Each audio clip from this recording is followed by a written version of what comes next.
Bienvenue dans ce pilote de Ainsi soit-il, l'émission qui va questionner l'identité de genre dans tous ses aspects, à travers des interviews et des rencontres de personnes qui ont eu ou qui ont des parcours inspirants. Aujourd'hui, on est avec Amanda Broncher. Bonjour. Bonjour Laurent. Alors, pour resituer un petit peu, nous, on partage un pays commun, même si toi, tu n'y as pas habité, un pays d'Afrique qui s'appelait le Zaïre et qui s'appelle maintenant la République démocratique du Congo. Toi, je crois que tu n'y as pas vécu, c'est ça? Non, j'ai pas du tout vécu. En fait, c'est ma mère qui a déménagé de là-bas quand elle était ado avec ses parents et ses deux frères. Donc elle est arrivée en 69 en France. Alors, aujourd'hui, on est là pour parler un petit peu de ton métier, dont tu vas nous parler, et développer autour de ce métier ton parcours et la question de l'identité, qui est un petit peu au cœur de ce podcast et de cette série de vidéos. Alors pourquoi l'identité? L'idée, elle m'est venue au moment où moi, en tant que soignant, en tant qu'infirmier en soins palliatifs, je me suis rendu compte que j'étais plus suffisamment bon pour pouvoir être en capacité de prendre en soin mes patients. Et donc, j'ai décidé de me mettre en arrêt, en pause, en retrait. Et ça a été vécu comme une perte d'identité pour moi. C'est-à-dire qu'à partir du moment où je n'étais plus un infirmier en soins palliatifs, je n'étais plus rien. Je n'existais plus, je n'avais plus de... Voilà, j'étais plus rien, j'étais vide. Et donc, je trouve que j'en ai parlé avec l'infirmière qui était en contre-équipe avec moi et qui était partie 2 ans avant et qui m'a dit exactement la même chose. Elle m'a dit: «Quand je suis parti, il m'a fallu un long temps de deuil pour me rendre compte qu'en fait, je n'étais pas qu'une infirmière en soins palliatifs, que j'étais autre chose. J'étais, une femme, une mère», et donc c'est un petit peu tout ça qu'on va explorer en fait, l'identité à travers évidemment les questions de genre qui sont, très importante aujourd'hui. On est le 13 juin 2024, dans un contexte où politiquement, l'identité de genre, elle est refusée par une frange extrême de la population. Donc on est là aussi pour réaffirmer le fait qu'on est là, qu'on existe, qu'on a le droit de s'exprimer. Toi, ton travail, il est un petit peu particulier. Est-ce que tu pourrais nous en parler un petit peu et nous dire où est-ce que tu le pratiques? Alors, mon travail, il est finalement, tu parles d'une partie de mon travail assez particulière qui est sur l'image. Et ça a toujours été, depuis très longtemps, l'image est rentrée dans ma vie. Déjà parce qu'on a un parcours de soignant un peu, enfin dans le paramédical en fait, en commun. Donc moi j'étais manip radio avant, en médecine nucléaire. Et à côté de ça, j'ai développé plein de choses. Il y a beaucoup d'entrepreneuriat, de communication. Et aujourd'hui, je me situe en tant que photojournaliste. Mais c'est vraiment le travail de photographie qui va distinguer. C'est que ce travail-là, il est particulier, à part le côté reportage que je fais pour de la presse à part. Là, c'est sur les sexualités et l'érotisme, parfois aussi la pornographie. Et donc, j'évolue dans des milieux libertins et BDSM pour faire ces images-là. Donc, c'est très souvent des soirées qui sont privées, sur lesquelles je fais ces photos. Donc là, on est dans le contexte du reportage pour capter ces instants. Et en fait, je suis un peu à la fois témoin, admirative. Il y a aussi beaucoup des temps de discussion qui sont très intéressants et qui, moi aussi, me permettent de travailler sur ma pensée, sur ce qui est tout ce qui est sexualité, ma propre sexualité aussi, mon évolution en tant que femme et puis mon évolution en tant que femme et métisse. Alors moi, il y a toujours quelque chose qui m'a intrigué dans le rapport à l'exhibitionnisme, c'est le l'énergie, le trait qu'il y a entre le regard du photographe et la personne qui est filmée. J'ai toujours senti, alors j'ai fait de la photo, hein, mais spécialement dans les conditions dans lesquelles tu travailles, j'ai toujours senti qu'il y avait une énergie et un regard de la part des gens qui sont filmés et qui regardent la caméra, que je mets en question et qui me semble très mystérieux. C'est cette énergie qu'il y a entre le qu'est-ce qu'ils regardent?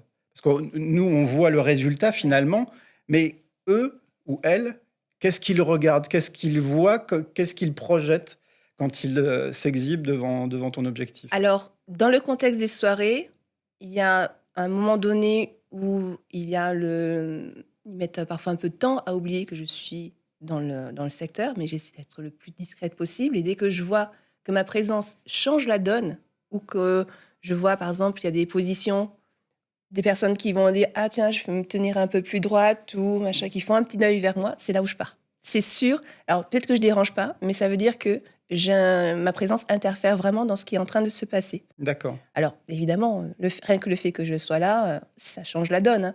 Mais j'essaie d'avoir cette frontière où je vais partir. Et après, dans le travail que je fais, alors, c'est des shootings pour... très souvent, ce sont des couples qui ont besoin de cette intimité pour eux. Et bizarrement, même si ce sont parfois des libertins ou des personnes dans le BDSM qui ont des pratiques très poussées, très souvent, les personnes que je photographie dans un cadre privé, elles sont toujours à deux. Elles font jamais venir des personnes en extérieur. Et c'est un moment de retrouvailles. Il n'y a pas très longtemps, j'étais à Lyon. C'était un couple qui se connaît depuis des années. Ils fêtaient leurs 10 ans de mariage. Et après, ils ont leur vie libertine avec des niveaux plus ou moins, pour certains qui jugeraient extravagants ou pas, hein. Mais c'est vraiment, il y a le côté shooting privé. Moi, je pense vraiment que après, c'est un moment de retrouvailles pour les personnes que je photographie. Et dans les soirées, comme il y a beaucoup de monde aussi, à un moment donné, ils ne pensent plus que je suis là. Mm. Euh, c'est l'histoire de se remémorer une soirée, d'avoir une vision esthétique sur ce qui s'est passé, parce on est bombardé, enfin en tout cas, on a accessible sur Internet des milliers d'images, qu'elles soient fixes ou vidéo, et qui sont pas forcément représentatives de ce qui se passe vraiment, et qui est laissé à l'interprétation de la personne qui regarde, qui n'a pas de contexte. Donc, alors moi, dans mes images, chaque fois, évidemment, moi j'ai le contexte, donc je les apprécie, mais je me dis qu'aussi, il y a des personnes qui peuvent très bien voir mes images et, et avoir des idées ou des projections en disant « Ah, mais là, ça c'est super bizarre, c'est contre nature » ou autre. Donc, j'ai jamais eu ce retour-là, mais je me dis que c'est quand même possible, parce que moi, quand je traite mes photos après coup, je me remémore en fait ce qui s'est passé. Je ne sais pas si toi ça te le fait en filmant. Moi, ça m'arrive de faire dans le boulot à côté aussi, ça m'arrive de faire des interviews.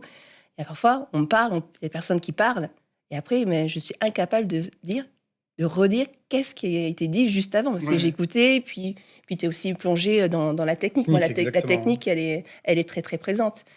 Et d'ailleurs, en photo, le fait que je sois une femme, alors ça suscite de la curiosité. C'est souvent beaucoup de bienveillance quand je parle avec d'autres femmes. Et après, quand ce sont des rapports plus éloignés, on va dire sur Internet, des hommes photographes ou pas photographes, hein, il y a le côté de ah, mais tu dois être trop excitée quand tu fais ces photos-là. Ça doit être vraiment comment tu fais pour comment tu fais pour ne pas lâcher ton appareil et te lancer dedans. J'ai dit, mais c'est pas possible. C'est un travail. Je bosse et puis en plus, tout est en mouvement. Donc moi, dans ces soirées-là, j'amène quand même de la lumière. Je me repositionne, j'essaie de ne pas gêner, j'essaie de trouver des angles différents. Ça m'est arrivé de monter sur une table de chevet pour être en hauteur. Et puis mes lumières, je dois les faire bouger, je dois les faire suivre avec moi.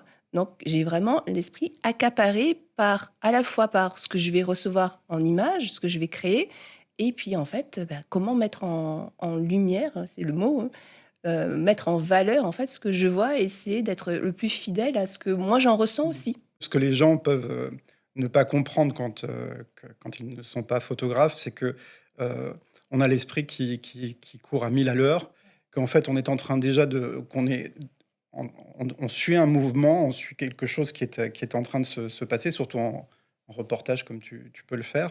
Et donc, on est forcément en train de penser à 15 choses en même temps pour pouvoir être en mesure de capter ce qu'on perçoit qui va pouvoir être effectivement mis en valeur. Alors, je voudrais revenir sur les conditions dans lesquels tu travailles, effectivement, une mes premières questions, c'était de savoir, est-ce que au départ, les gens te disent, voilà, on voudrait que tu nous photographies et on va te regarder et tu vas être vraiment un élément qui va nous permettre de nous mettre en valeur, en exhibition, ou bien au contraire, on ne te parle pas, on ne te voit pas et on fait comme si tu n'étais pas là. Est-ce qu'il y a ces deux-là ou est-ce que Dans le contexte effectivement... des soirées, c'est vraiment ça. Mhm. C'est vous faites comme si je n'étais pas là. D'accord. Et puis même parfois je le dis, si vous commencez à poser, si vous faites quoi que ce soit, moi vous savez que je pars. Je ne prends pas c'est pas le moment où je vais prendre des photos. Dans le contexte plus privé de commandes privées, il y a quand même, c'est un peu plus intimidant parce que je me retrouve finalement juste avec deux personnes. Parfois c'est une personne solo, mais c'est plus le contexte. Il y a plus l'ambiance de la soirée, ce contexte-là. Donc pour eux, ils savent déjà aussi que, par exemple, je ne vais jamais faire de photos en studio pour ces photos-là. Parce que une fois en studio, tu as posé tes lumières et tu les bouges quasiment plus. Donc finalement, tu fais que des poses. Donc ils ont toujours, dans les séances, il y a le côté habillé. Alors parfois, il y en a qui me disent « Ah tiens, j'ai besoin de photos pour mon profil LinkedIn. » Donc c'est fait aussi. Hein. Le portrait, il est fait il est fait dans la foulée.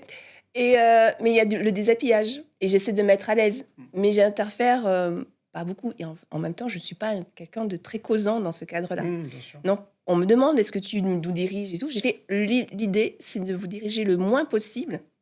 Par contre, si à un moment donné, on va avoir aussi... Comme ce sont des lieux qui changent à chaque fois, hein, pour moi aussi, donc j'ai aussi la difficulté, entre guillemets, de m'adapter à chaque lieu. Chaque moment est différent.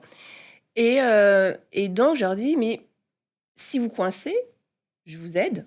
Je vous dis, je vous aide je vous propose quelque chose. Mais parfois aussi, on va rentrer dans un lieu, on va dire, ah ben là, en déco, il y a ce spot, il y a ce petit truc, là, ce petit point de vue, on va faire quelque chose de ce côté-là, ça va être chouette. Mais le côté parler intervient le moins possible. C'est toujours un questionnement que j'ai, moi, par rapport aux personnes effectivement, qui acceptent voilà, de se déshabiller et de se mettre dans une action sexuelle l'un avec l'autre. Il y a moi, j'ai posé pour les beaux-arts, pour des étudiants en beaux-arts nus, donc je comprends ce que c'est que la nudité face au regard, et donc du coup, l'espèce de... on rentre un petit peu à l'intérieur de soi-même, finalement, sous la peau, nos organes, nos veines, etc. Ça devient ça, notre intimité, alors que notre peau et tout le reste est livré au regard. Est-ce que toi, tu as cette impression-là que les gens rentrent en eux-mêmes ou au contraire plutôt, euh, vont plutôt vers toi, enfin, projettent quelque chose vers toi? Alors, c'est différent parce que en tant que modèle vivant, toi, tu es exposé à plein de personnes statiques et qui te scrutent dans les moindres détails pour dessiner, savoir comment on va placer ta clavicule, ta position. Donc, je pense que on vit en tant que modèle vivant, moi, ça m'est arrivé de le faire. À un moment donné, on se détache du truc. Et puis, ça dépend aussi de la facilité qu'on a avec la nudité et puis le nombre de personnes qu'il y a. Mais je pense que moi, je trouve qu'on est plus exposé en tant que modèle vivant que dans ce cadre-là. D'accord.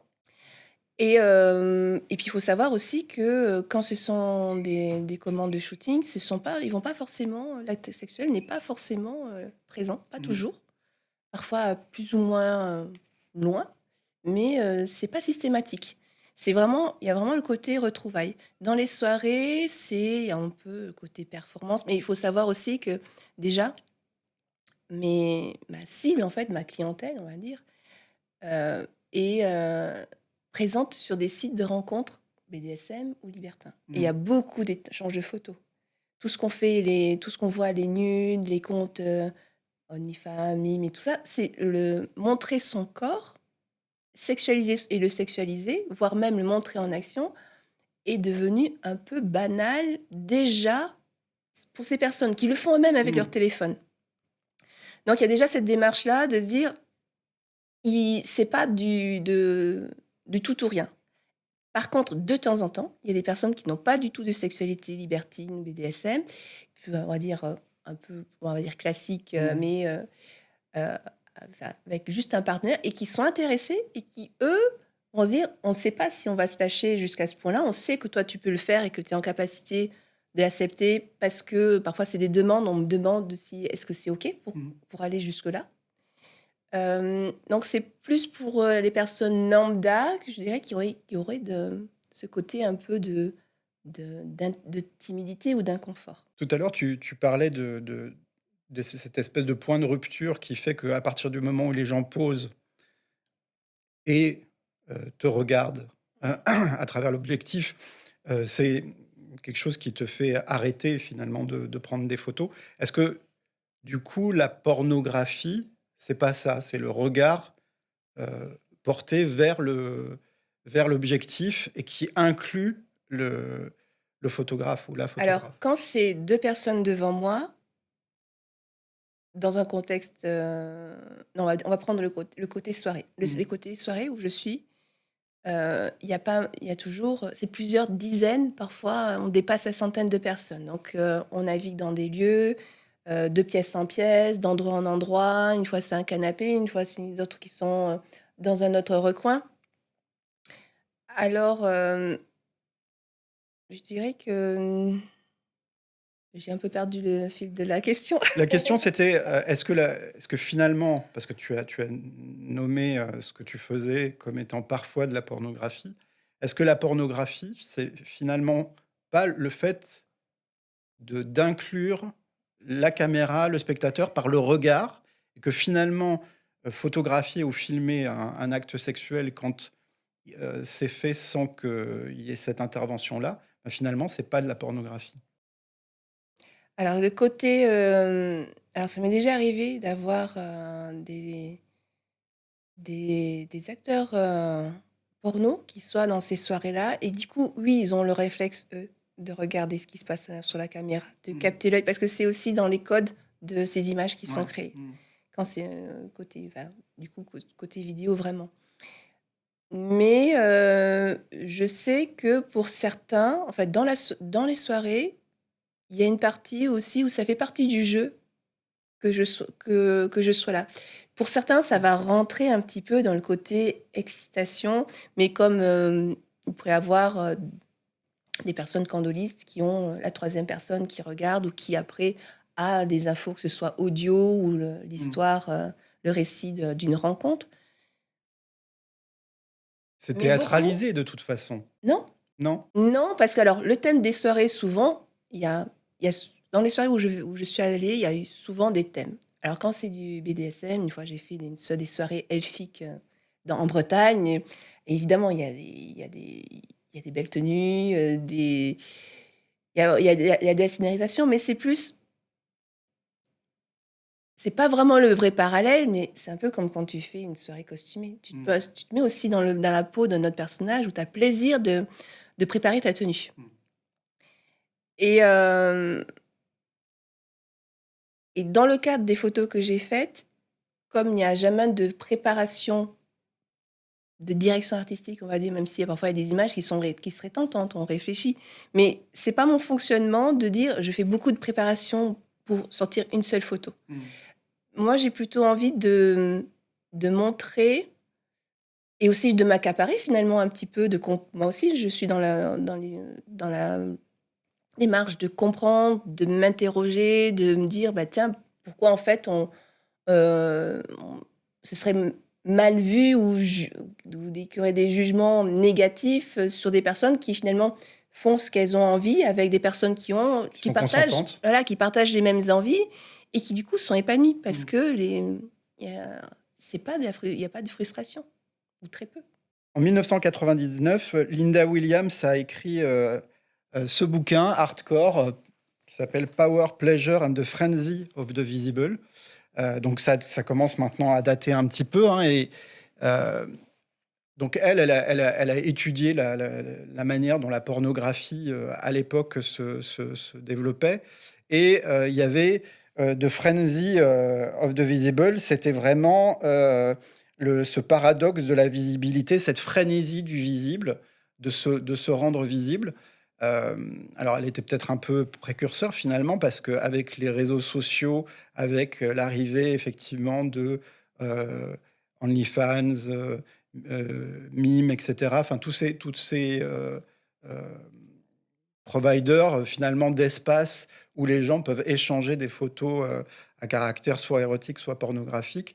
Moi, j'ai l'impression, pour suivre ça un petit peu de loin, que c'est pas qu'il y en a de plus en plus, mais que les gens ont un besoin de se montrer, de partager finalement leur intimité.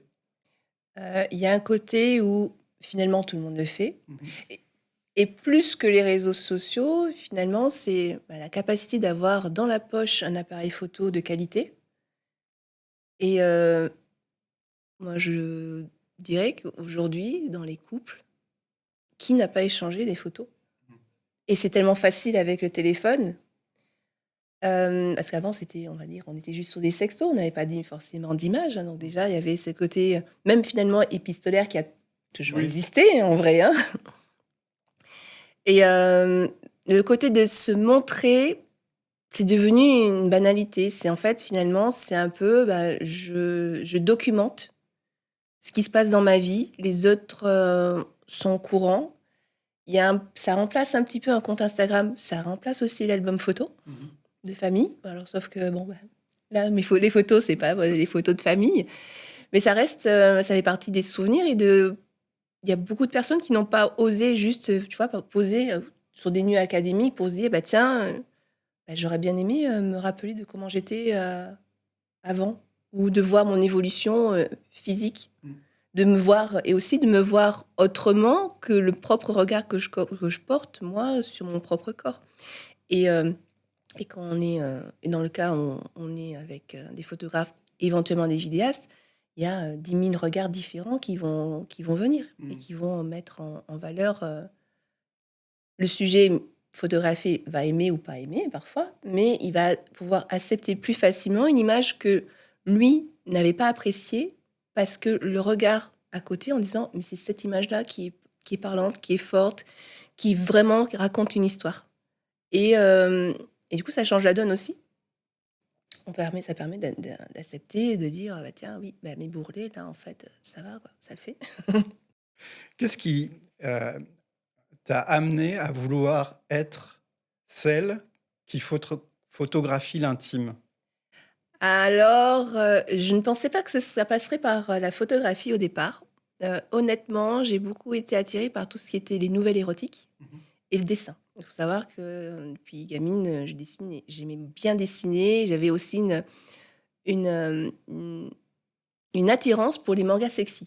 Alors, je ne sais pas quel âge je devais avoir, mais je devais être peut-être tu vois, fin collège, début lycée. C'est du dessin que j'appréciais, moi. Mais la photo, j'y suis arrivée parce que j'ai une amie ébéniste à La Rochelle, Nathalie, qui a créé, tu sais, les méridiennes tantra. On Oui. parle des Mm. tantra chers, mais elle en a créé d'une ergonomie différente, avec des accessoires dessus qui n'existaient pas à l'époque, et tout en bois massif. Donc, elle fait ça et je suis partie dans l'aventure. C'était au moment où je quittais mon boulot de manip radio. C'est une nana que j'avais rencontrée dans des événements que j'organise au féminin tout le temps, à La Rochelle depuis une dizaine d'années. Et puis elle revient vers moi, elle me dit en fait, écoute, j'ai créé ce fauteuil, on l'appelait le fauteuil, mais c'est une méridienne. J'ai créé ça. Je vais pas trop m'exposer à La Rochelle, mais je vais pouvoir. J'ai plus qu'à signer, payer pour être dans un salon de l'érotisme à Reims. Et c'est à telle époque. Puis moi, je dis, donc j'aime son projet, on en parle. Et j'ai dit, mais écoute, moi, je sais mon boulot, je quitte mon boulot. Donc, je serai libre, je viens, si tu signes, je viens avec toi. Donc, on a créé son logo, on a travaillé sur l'image de marque, on a aussi beaucoup cherché tout ce qui était au niveau image. Et donc, je peux te dire, entre guillemets, on en a bouffé du cul sur Google. C'était pas du tout qualitatif. C'était un peu de, oui, alors t'as vu ça? On était au téléphone, on dit, ah, trop moche. Bon, j'arrête de regarder. Et puis Puis c'était un peu des conversations surréalistes parce que moi, j'avais aussi mon ami à côté qui me disait, mais vrai, les filles, vous parlez beaucoup de cul. Enfin, bon, bref. Il n'était pas trop dans le truc, il savait pas trop ce qu'on fabriquait, mais c'est bon, elles ont leur conversation, bon, ça va. Et donc, on est parti, on a commencé à faire ça. On était comme des petites souris sur ce fameux stand. Et c'était en 2017. Et c'est arrivé que c'est là, bon, on va produire des images. On n'avait pas encore fait des photos. Moi, j'étais là, ok, je peux faire des photos. Par contre, c'était un moment où je ne travaillais qu'en lumière naturelle. Donc, j'ai dit, oh, mais là, il va falloir, je peux te faire le shooting, mais il faut falloir investir dans le matériel. Et dans nos recherches, moi, j'ai trouvé un photographe qu'on connaît beaucoup comme le loup blanc, en fait, dans le milieu libertin, qui s'appelle Ressan. Et on est parti le rencontrer lors d'une de ses dédicaces de son 2e livre. C'est devenu un ami très, très proche. Et en fait, au final, le premier shooting, c'est lui qui l'a fait. Moi, j'ai fait des backstage. J'ai fait modèle aussi pour la marque de la copine.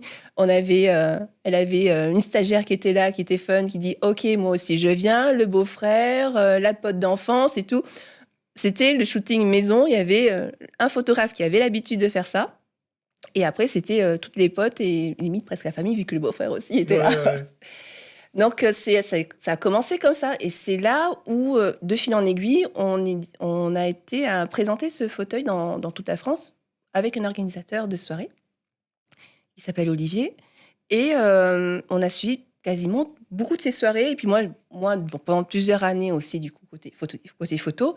Et le deal, c'était, oui, ma première soirée, ok, on y va, mais toi, t'as le fauteuil, mais moi, je fais quoi je sais faire la photo, donc moi, je vais faire la photo parce que je vais me sentir un petit peu dans mes petits chaussons, tu vois, pendant tout un week-end, parce que c'était des soirées le vendredi soir, le samedi, et puis 20h jusqu'à 3-4h du matin, c'est un peu long. Donc, ça a commencé comme ça, et vraiment, je dis, oui, je fais les photos. Ok. Donc, j'ai commencé comme ça en soirée, et puis pour des particuliers. J'étais pas une nouvelle dans le domaine de la photo, parce que ça faisait des années déjà que je pratiquais, mais le côté en basse luminosité, et beaucoup bouger, ça m'a un peu challengée aussi dès le départ. Et puis même au final, faire ça m'a fait faire un bond en photographie. Aujourd'hui, même en photo de presse, en PQR, Oui, nickel, quoi. En reportage. Mais oui, le toujours montrer les choses, mettre quelqu'un en avant ou une scène. Ouais, j'aime bien. Et je pense qu'à une époque, j'aurais pensé que c'était plus le dessin qui aurait été présent, mais en fait, en termes d'image, c'est la photo qui est vraiment présente dans ma vie.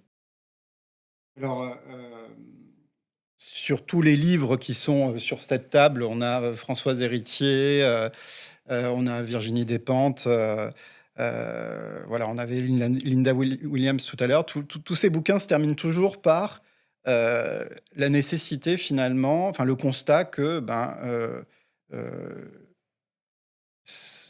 la sexualité, elle est issue aussi d'une construction sociale, que le genre est issu d'une construction sociale et que si les hommes faisaient un tout petit peu d'effort pour pouvoir s'ouvrir et comprendre que plutôt que d'être en domination sur les autres et d'être en égalité, les choses fonctionneraient mieux. Est-ce que toi, tu as l'impression que dans les couples que tu as croisés ou dans ces soirées, il y avait ces formes de domination ou bien au contraire, c'était plutôt émancipateur et libérateur pour les femmes? Alors, il y a 2 versions. Parce qu'il faut savoir aussi que dans le BDSM, il y a le mot D, enfin la lettre D, qui veut dire domination. Donc, moi, je veux vraiment séparer le jeu sexuel où il y a la domination, soumission ou discipline. On parle de discipline aussi. Accepter. Codifier. Exactement, avec des limites et qui sont revisitées parce que ce sont des couples qui, du coup, ont besoin. Et quand les choses sont bien faites, ils communiquent beaucoup et ils font le point régulièrement de la domination masculine classique, le patriarcat et autres. Honnêtement, la domination, au sens où tu le dis, des hommes, elle est partout. Il y en a beaucoup qui s'interrogent aujourd'hui. Il y en a beaucoup aussi qui ont peur de mal faire. Donc, du coup, ils sont un peu entre deux parce qu'ils sont arrivés au moment, je pense au fils d'une amie qui a à peu près 23 ans. Il dit, mais moi, je veux pas mettre mal à l'aise quelqu'un. enfin une femme, par mon comportement, alors est-ce que je peux... C'est des questions qui se posent, mais l'éducation auparavant n'avait pas encore amené assez d'éléments pour être à l'aise. Donc il y a cette génération-là qui du coup est un peu entre deux, ce qui n'empêche pas qu'il y ait la contre-réponse de masculiniste au possible, dangereux, mais avec plein de conneries qu'on voit sur le web. Et après, il y a, je dirais, le côté... Alors, il y a ceux de notre âge à peu près, on a à peu près la quarantaine, hein, je ne dois pas trop me tromper trop loin. Et, et puis, il y a la vieille garde qui n'a jamais appris autre chose, qui peut être sensibilisée, mais qui n'a finalement pas les nouveaux codes d'aujourd'hui. Et dans le BDSM, il y a eu beaucoup de discussions sur ça, parce que les nouvelles générations mettent beaucoup plus l'accent sur le consentement, sur beaucoup plus d'inclusion de tous les genres, parce que c'est quand même très hétéronormé. Même les soirées que j'ai faites, mais c'est l'homme cis, hétéro, enfin, dans toute sa splendeur, et qui, du coup, parce que c'est aussi sa sexualité ou ses préférences en sexualité, mais c'est autour des personnes qui vont correspondre. Il crée aussi ce qu'il connaît. Ouais. Donc ça, c'est un peu, il y a un côté aussi un peu logique, hein. Et Mais ça évolue? ça évolue, mais pas tout le temps, pas toujours, pas partout. Par exemple, moi, je pense à... Voilà, avec Nathalie, quand on est parti dans ces soirées, il y avait un petit jeu. C'était avec un jeu de dés, c'était un bisou ou une petite tape sur les fesses. Donc, il y avait...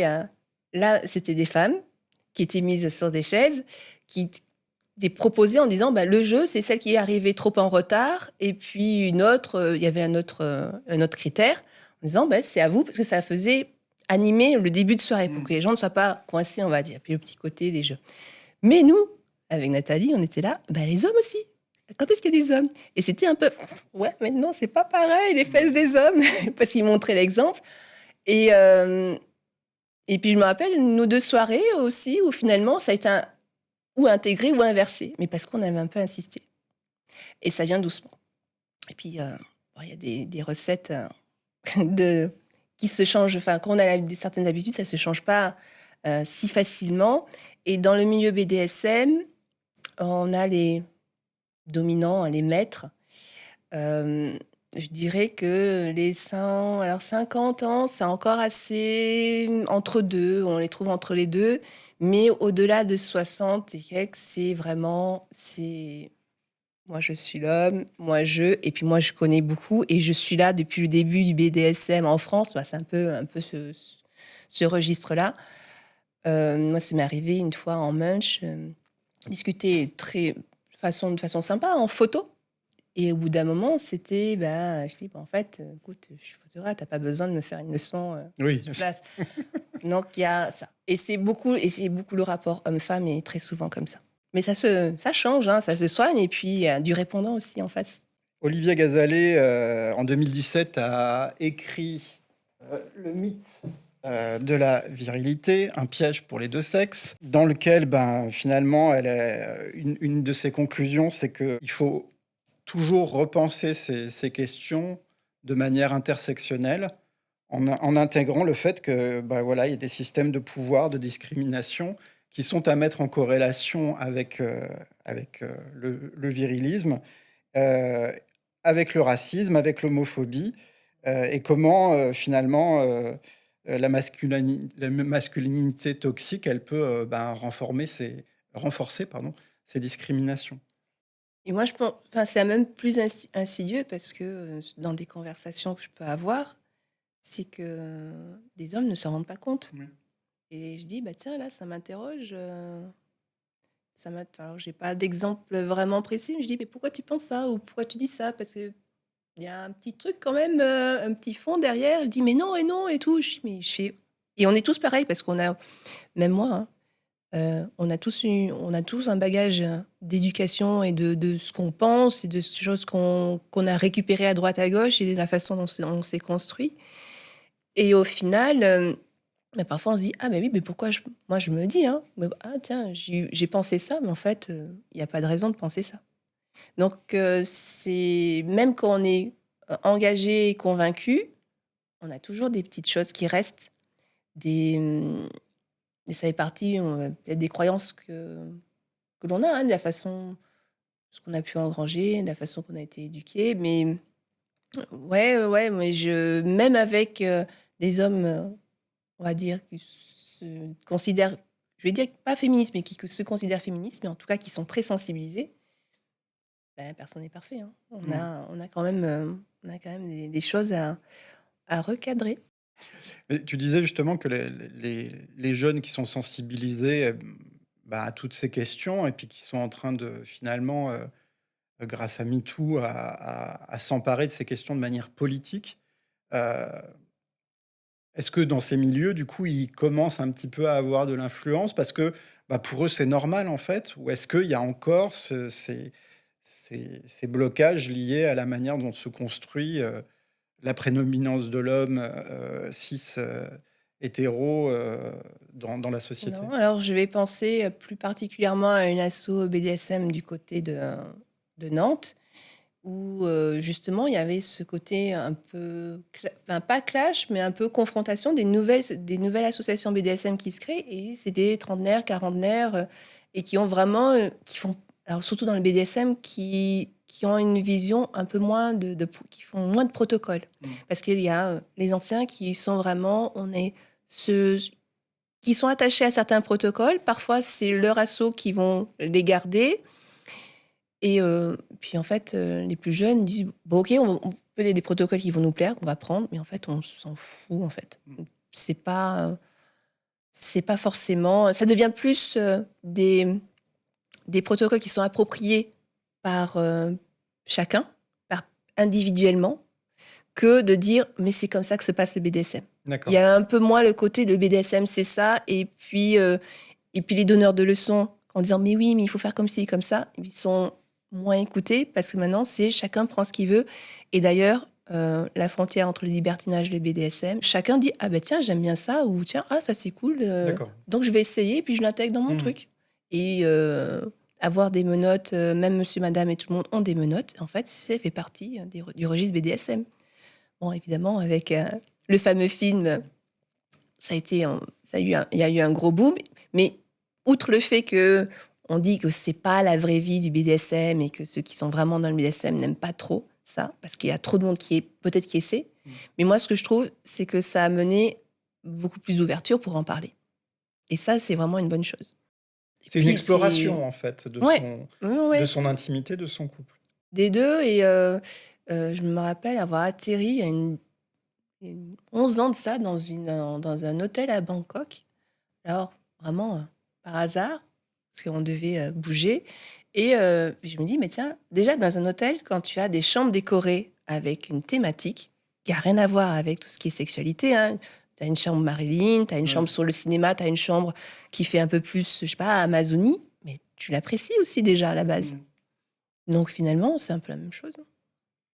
Alors, parmi les thématiques que je voulais aborder avec toi, sur le genre, il y a la question du masculin, du féminin. Est-ce que tu as l'impression que, toi, avec ton regard de photographe, tu arrives à percevoir des moments, alors on est bien d'accord que le masculin, le féminin, c'est aussi une construction sociale. Il y a comment dire? Cette fluidité, parfois, qui peut arriver, au moment des échanges. De quels échanges tu parles exactement? Dans un couple, par exemple, que tu vas photographier. Quand je photographie un couple, masculin-féminin, alors, je dirais, très souvent, ils amènent aussi des accessoires. Bon, il y a toute, la lingerie pour madame, plusieurs, et quand il y a les accessoires, il y a souvent un petit plumeau ou un masque, parfois des menottes qu'on n'utilise pas forcément Mmh. dans les photos même, souvent pas, souvent c'est assez rare, sauf si c'est vraiment des accessoires qu'ils utilisent vraiment pour eux, pas juste du gadget. Et j'ai remarqué que, il y a un moment donné, OK, là, on commence la séance plutôt classique, heu, l'homme qui fait les premiers gestes, ou la femme qui va être plus séductrice, un peu aguicheuse. Mais dès qu'on touche à ces accessoires, il y a madame qui est là, surtout si elle met un masque. un peu mystérieux en disant, hop, je prends une autre posture. Mmh. Et c'est pas, je dirais que ça, c'est plus ce que j'ai observé plutôt chez des libertins en disant, ah, mais tiens, là, il y a le côté un peu parfois de renverser un petit peu les rôles, que je sens que c'est plus de la taquinerie, en fait, Mmh. entre deux. Si c'est des couples qui sont dans le BDSM, déjà, ils restent dans leur rôle, en fait, et dans leur position. Alors, il y en a qui le vivent au quotidien, toute leur vie, 7 jours sur 7, en plus, H24. Puis il y en a d'autres où c'est complètement à part, ce sont des parenthèses, des bulles, où ils se séparent vraiment. Oui, ou c'est de toute façon beaucoup plus codifié, sur qui fait quoi, qui a envie de quoi et comment on met en œuvre, en fait, ce qui a déjà été, heu, prévu avec, la possibilité Du- de de- repousser les limites. Mais en tout cas, Mais déjà, si c'est un couple qui est sur une pratique quotidienne, qu'ils aient des enfants ou pas, parce qu'en mmh, fait, c'est c'est très discret. oui, et puis Parce que c'est c'est pas leur façon d'agir l'un envers l'autre, d'avoir des attentions vers l'autre, ou même finalement de servir à table, hein. mmh, Ça peut être ça, hein, tout simplement, que ça fasse partie de leur jeu, mais ça se voit pas du tout de l'extérieur. Là, dans ce cadre-là, les rôles ne changent pas mmh. quand c'est du H24. Après, quand c'est vraiment quand c'est les parenthèses à eux, je trouve que c'est plus fluide, plus libre. Alors ton travail, n'est pas vraiment accessible, hein, on comprend, parce que, bah, déjà ce sont des commandes, qui sont livrées, heu, bah, à ceux qui ont fait la séance. Hem, Est-ce que tu as l'impression que, ça peut en tout cas se démocratiser ou qu'au contraire il faut absolument que les choses restent comme ça dans cet intime, des gens pour qui tu photographies? Alors, les gens pour qui je photographie, en général, j'ai toujours, il y a des photos, parce que j'ai aussi quand même beaucoup le réflexe de cadrer, Mmh. serré et proche. Ça vient des soirées, hein, en fait, pour préserver l'anonymat. Donc, tout ce qui est visage, évidemment, c'est écarté. Tout ce qui est tatouage, je fais attention aux bijoux. Si mes élèves entendaient ce que je leur disais en photojournalisme, en fait, je donne des exemples souvent de choses qui ne doivent pas apparaître dans les photos, qui peuvent être embêtantes pour les droits d'auteur, en fait, pour les droits patrimoniaux. Et en fait, c'est des images que j'ai quand elles sont anonymes et très cadrées. Ce sont des images que je publie aussi. Mmh. Mais j'en publie peu par choix, parce que non plus, c'est pas le but. C'est que moi, le temps que je me décide de vraiment, est-ce que je peux vendre des tirages, des grands tirages, qu'est-ce que j'en fais? Est-ce que je fais l'histoire de faire une expo ou un livre et tout? Ça revient. Donc, c'est des personnes. D'ailleurs, en parlant de livres, j'avais proposé à un couple pour qui j'avais fait une séance d'être en couverture d'un livre, parce que c'était une romance, un auteur qui me parlait de la première fois, qui faisait sa première dark romance. Il me dit, attends, est-ce que tu pourrais pas me faire un shooting? Je pense à ça et ça et ça. Et je dis, écoute, d'après ce que tu me dis, je pense que j'ai peut-être déjà ce qu'il te faut ou quelque chose de plus sympa par rapport au thème de ton livre. Mmh. Et donc, lui, je le connaissais de façon professionnelle sur notre sujet, donc j'ai expliqué ce que je faisais en photo. Et c'est arrivé que j'ai proposé à ce couple en disant, il y a un projet photo, une couverture, c'est une collaboration, est-ce que ça pourrait vous botter? Et puis de toute façon, moi, je vais pré-choisir des photos, vous donnez votre accord, et puis Mmh. et en fait, ouais, c'était en plus un très très beau shooting. Et donc, depuis, je sais pas, le livre a paru fin d'année, je crois, au début d'année. Et donc ces photos-là, en fait, elles sont pas forcément toutes cachées. Moi, mon travail n'est pas caché parce que si tu vas sur mon profil hein, Facebook, il y a toujours eu mon site internet qui est présent, mais il faut le trouver là. Au début, c'était caché aussi parce que je savais pas trop comment me positionner et puis on me conseillait de pas le montrer en fait.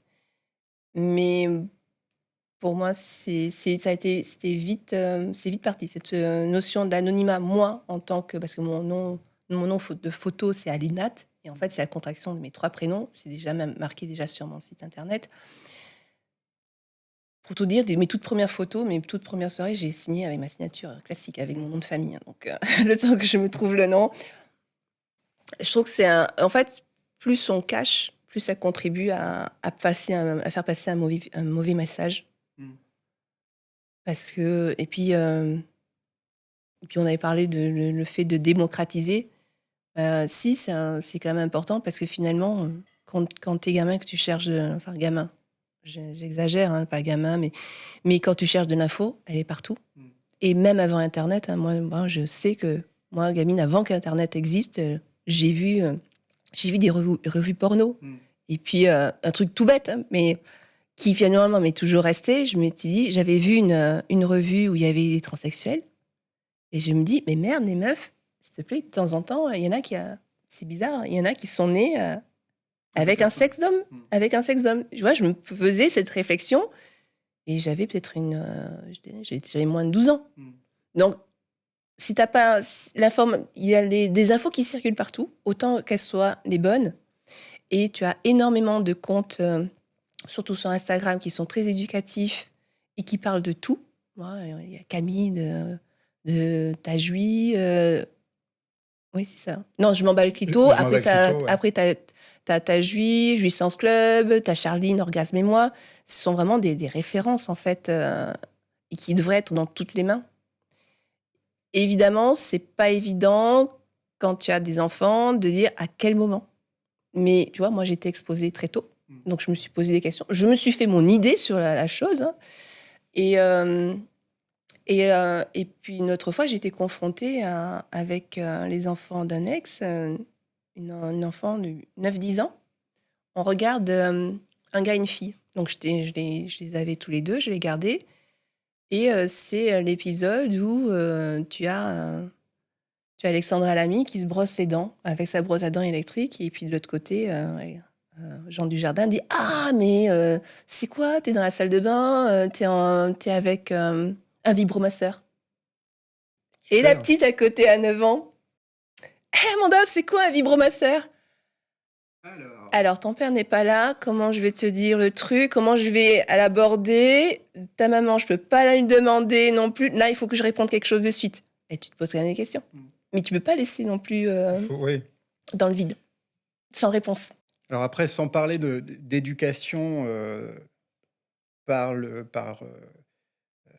enfin, pour les Pour les jeunes jeunes, ouais, enfants, c'est à part. c'est assez Mais pour les complexe. Hein. adultes, c'est très important déjà. Voilà. C'est-à-dire par rapport au fait que malheureusement les enfants sont beaucoup trop jeunes, mis devant des images qu'ils ne devraient pas voir et surtout décontextualisées et non expliquées. Donc ça c'est un problème.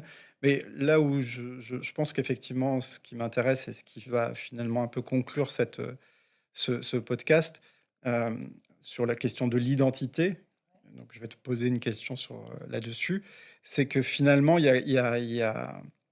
toi, tu fais un travail d'éducation auprès des adultes ou des jeunes adultes pour pouvoir apporter un autre regard sur la sexualité, sur le fait que il n'y a pas que des hommes et des femmes blanches qui ont une sexualité. Il y en a d'autres qui ont d'autres origines, qui ont des formes différentes, etc. Donc, est-ce que toi, c'est ça quelle est ton identité, si tu devais la définir? Par rapport à mon travail photo, Ouais.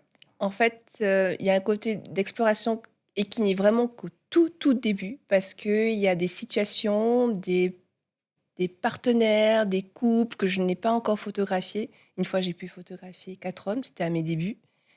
Je trouvais ça hyper intéressant, mais par exemple, moi, j'aimerais aussi plus photographier un peu l'intimité classique de couple gay. Euh, ou même aller dans l'extravagance avec les drag queens et tout. Côté spectacle, évidemment, c'est top. Mais je n'ai pas encore aussi eu vraiment l'occasion d'avoir cette diversité. Parce qu'il faut savoir aussi que ces photos, je les pratique pas non-stop, toute l'année. Et donc, j'ai quand même remarqué que pour avoir la diversité, en fait, on va dire, de couleurs, ça va être assez difficile. Ou alors, c'est très segmenté. En fait, tu vas avoir des soirées black et que des blacks. Après, les mélanges se font. Par exemple, une fois en soirée, j'ai pu discuter avec un homme d'origine asiatique, et puis il me dit, mais attends, est-ce que tu as vu en soirée là? Bon, je suis le seul, mais et puis toi, tu es la seule métisse, du coup, seule représentante black ce soir-là. Et bah, est-ce que tu en vois beaucoup? Parce que les asiatiques, je pense que c'était justement parce qu'il est sur un des sites libertins dont j'ai pu parler tout à l'heure. Il me dit, mais j'en vois pas beaucoup. Et je dis, mais oui. Mais en fait, ouais, on voit pas beaucoup. Et je dis, c'est vrai. Donc on a passé tant je photographiais pas, on est passé toute la soirée à parler en fait de cette représentativité. Mais en fait, ça existe. C'est juste qu'on n'est pas. Moi, j'ai pas accès forcément. On n'est Mhm. pas. Et c'est plus caché, je pense. Et Il l'intérêt, y a ce pas serait... les photographes ne sont pas forcément rentrés dans ces soirées. Mm. Non. L'intérêt, c'est surtout en termes de représentativité et d'éducation, encore une fois, des jeunes hommes et des jeunes femmes, de montrer autre chose que l'hétéronormativité qu'on peut voir dans le tout venant de la pornographie. Mais même d'une autre façon, alors je vais revenir au début de l'émission quand on parle de nos origines africaines Mm. finalement.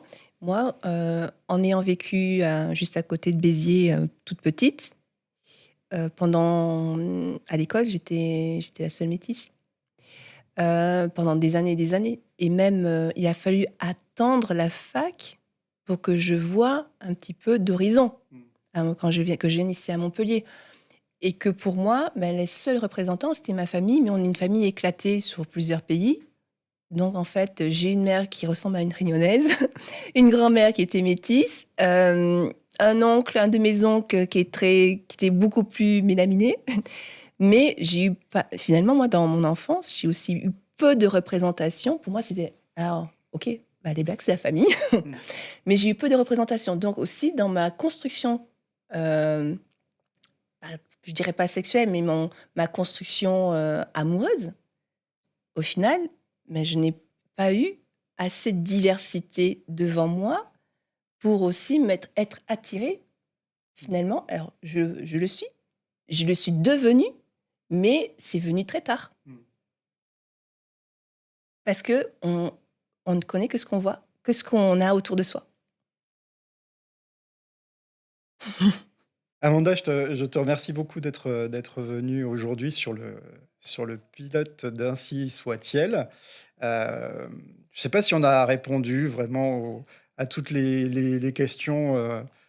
Voilà, cette interview, elle est vraiment improvisée, donc Le spectre est large en le plus. spectre est Hein. très très large. En tout cas, merci beaucoup d'être venu. Et puis ben, nous, on se retrouve peut-être dans un autre épisode avec d'autres personnes avec lesquelles ben, on va échanger sur toutes ces questions. À très bientôt.